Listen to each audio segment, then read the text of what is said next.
Hello everyone. तो आज की इस वीडियो में हम सेमेस्टर 4 पॉलिटिकल साइंस मेजर 6 का एक बहुत ही इम्पॉर्टेंट क्वेश्चन कवर करने वाले हैं जो कई बार आपके एग्जाम में पूछा जाता है। तो हमारा क्वेश्चन है explain the meaning definition nature and scope of comparative politics. तो चलिए बिना देरी किए इसके आंसर को देख लेते हैं। तो मैं इसके आंसर को इंग्लिश में एक्सप्लेन करके आपको हिंदी में समझाने की कोशिश करूंगी। तो सबसे पहले हम देखेंगे मीनिंग ऑफ कॉम्पेरेटिव पॉलिटिक्स। तो कॉम्पेरेटिव पॉलिटिक्स का मीनिंग होता क्या है? तो comparative politics is a branch of political science which studies and compares the political system of different countries. तो कॉम्पेरेटिव पॉलिटिक्स पॉलिटिकल साइंस का ही ब्रांच होता है जिसमें हम अलग अलग कंट्रीज के पॉलिटिकल सिस्टम को स्टडी करते हैं और कंपेयर करते हैं। It helps us understand how governments, political institutions, and political processes work in various nations. तो ये हमें समझने में मदद करती है कि किस तरीके से अलग-अलग नेशन में गवर्नमेंट, पॉलिटिकल इंस्टीट्यूशन और पॉलिटिकल प्रोसेस वर्क करती है। The main aim of comparative politics is to find similarities and differences among political system. तो इसका जो मेन एम होता है, कंपैरेटिव पॉलिटिक्स का मेन एम होता है अलग-अलग पॉलिटिकल सिस्टम के बीच क्या सिमिलैरिटीज है और क्या डिफरेंसेस है इसको फाइंड आउट करना। In simple words, comparative politics means studying the politics of more than one country in a comparative way to understand world politics better. तो अगर हम इसे सिंपल वर्ड्स में समझें तो ये एक से ज़्यादा कंट्रीज की पॉलिटिक्स को कंपेयर करके पढ़ना ही कॉम्पेरेटिव पॉलिटिक्स है। तो कॉम्पेरेटिव पॉलिटिक्स का मतलब होता है डिफरेंट कंट्रीज के पॉलिटिकल सिस्टम को कंपेयर करना। जैसे हम देखते हैं कि इंडिया, यूएसए और यूके की गवर्नमेंट काम कैसे करती है। इस कंपैरिजन से हमें पता चलता है कि कौन सा सिस्टम ज़्यादा इफेक्टिव है और क्यों। तो दोस्तों अब अगर बात की जाए डेफिनेशन ऑफ कॉम्पेरेटिव पॉलिटिक्स, तो कॉम्पेरेटिव पॉलिटिक्स का अगर डेफिनेशन के बारे में बात करें तो comparative politics refers to the systematic study of political system by comparing them with one another. It studies governments, political institutions, political processes, and political behavior in different countries. It is not limited to the study of only one country but deals with many political systems at the same time. तो comparative politics एक ऐसी systematic study होती है जिसमें हम एक country के political system को दूसरे के साथ कंपेयर करते हैं। इसमें हम गवर्नमेंट के बारे में पढ़ते हैं, पॉलिटिकल इंस्टीट्यूशन, पॉलिटिकल प्रोसेसेस और पॉलिटिकल बिहेवियर्स अलग अलग कंट्रीज के बारे में पढ़ते हैं। ये सिर्फ एक ही कंट्री के स्टडी तक लिमिटेड नहीं है बल्कि ये एक ही टाइम में बहुत सारे पॉलिटिकल सिस्टम के साथ डील करती है। According to Edward A. Freeman, comparative politics is the comparative study of political institutions and form of government. तो एडवर्ड ए फ्रीमैन के अकॉर्डिंग comparative politics अलग अलग पॉलिटिकल इंस्टीट्यूशंस और फॉर्म ऑफ गवर्नमेंट का comparative स्टडी होता है। वहीं अगर हम बात करें हरमन फाइनर की तो इन्होंने डिफाइन किया है comparative politics as the study of political institutions through comparison in order to discover general principles of political life. तो हरमन फाइनर ने कंपैरिजन से जनरल प्रिंसिपल्स निकालने की बात की। नेक्स्ट थिंकर है Gabriel Almond, defined comparative politics as the study of political systems including their structures, function and political culture. तो इन्होंने कंपैरेटिव पॉलिटिक्स में पॉलिटिकल सिस्टम और कल्चर को इंक्लूड किया। अब अगर लास्ट थिंकर के बारे में देखें तो हमारे लास्ट थिंकर है डेविड ईस्टन। तो according to David Easton politics should be studied as a system of interactions. तो इन्होंने पॉलिटिक्स को एक सिस्टम ऑफ इंटरैक्शन माना है। तो सिंपल सा मतलब है कॉम्पेरेटिव पॉलिटिक्स में हम सिर्फ एक कंट्री को नहीं पढ़ते बल्कि मल्टीपल पॉलिटिकल सिस्टम्स को एक साथ स्टडी करते हैं। इसलिए कॉम्पेरेटिव पॉलिटिक्स सिर्फ गवर्नमेंट तक ही लिमिटेड नहीं होती। तो अब बात करते हैं कॉम्पेरेटिव पॉलिटिक्स के नेचर की, यानी कॉम्पेरेटिव पॉलिटिक्स की खासियत क्या क्या है। तो फर्स्ट है कॉम्पेरेटिव इन नेचर, मतलब comparative politics is comparative in nature because it studies and compares the political systems of different countries. By comparing political institutions, governments, and political processes, it helps us understand similarities and differences among political systems. तो इसका मतलब है competitive politics अपनी nature में competitive होती है क्योंकि ये डिफरेंट कंट्रीज के पॉलिटिकल सिस्टम का स्टडी और कंपैरिजन करती है।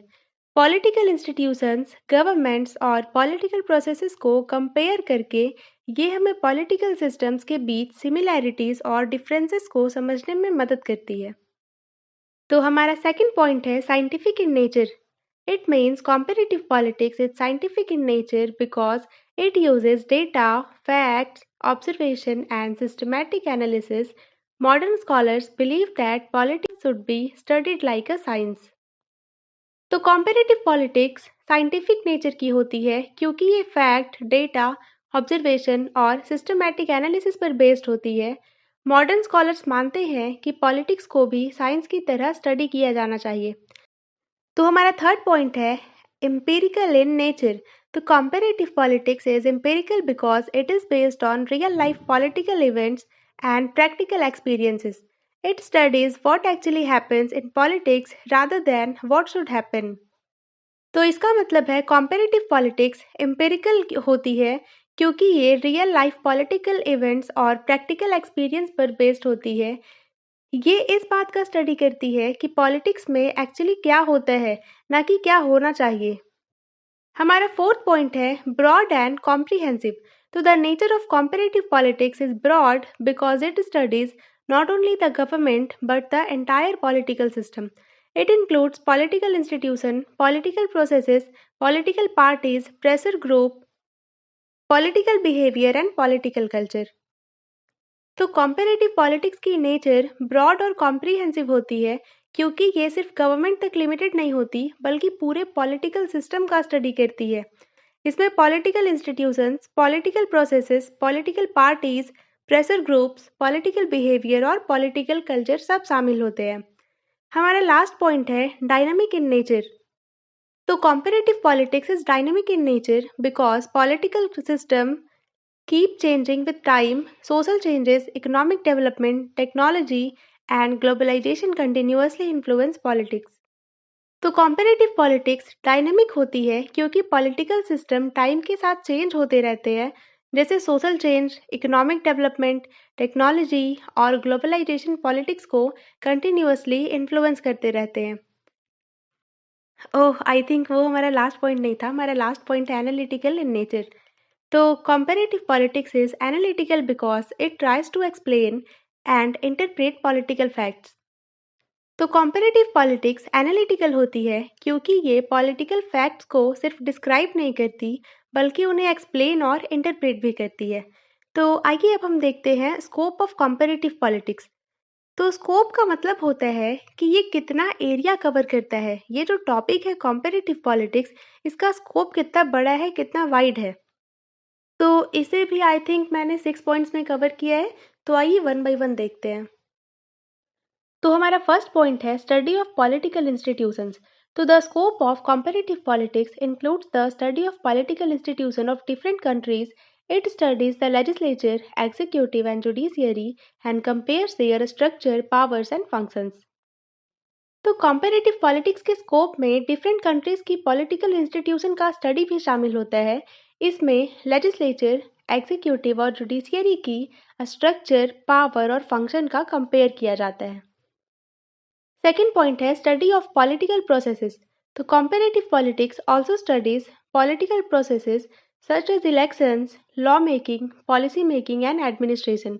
By comparing these institutions, we can understand how different political systems work. तो कॉम्पेरेटिव पॉलिटिक्स पॉलिटिकल प्रोसेस जैसे elections, law making, policy making और एडमिनिस्ट्रेशन का भी स्टडी करती है। इन प्रोसेसेस को कंपेयर करके हम समझ पाते हैं कि डिफरेंट पॉलिटिकल सिस्टम कैसे काम करती है। थर्ड पॉइंट है study of political behaviour.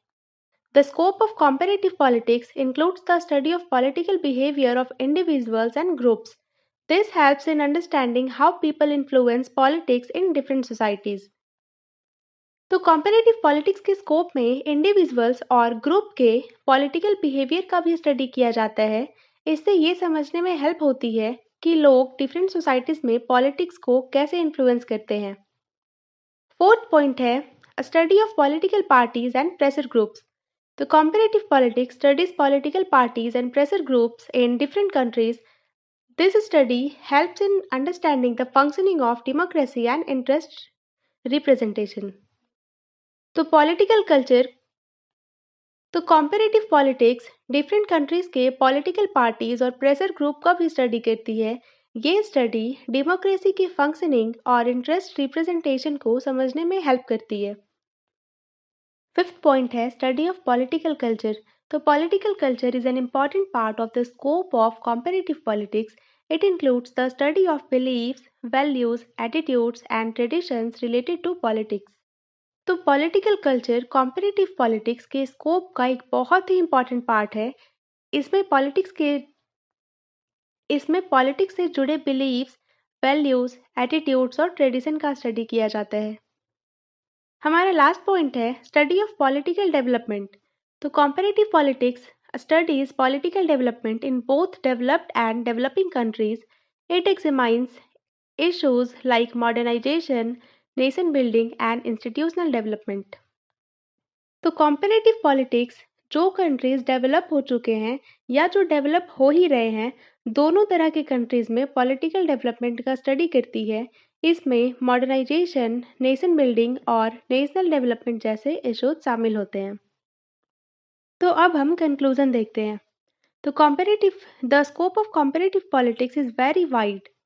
It includes political institutions, processes, behaviour, culture, development and different political systems.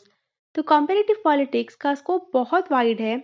इसमें political institution, processes, behaviour, culture, development और डिफरेंट पॉलिटिकल सिस्टम्स का स्टडी शामिल होता है। Because of this wide scope, comparative politics help in gaining a complete and systematic understanding of politics across the world. तो इसी wide scope की वजह से comparative politics हमें वर्ल्ड पॉलिटिक्स की कंप्लीट और सिस्टमैटिक अंडरस्टैंडिंग प्रोवाइड करती है या देती है। So if you like this video, subscribe for more.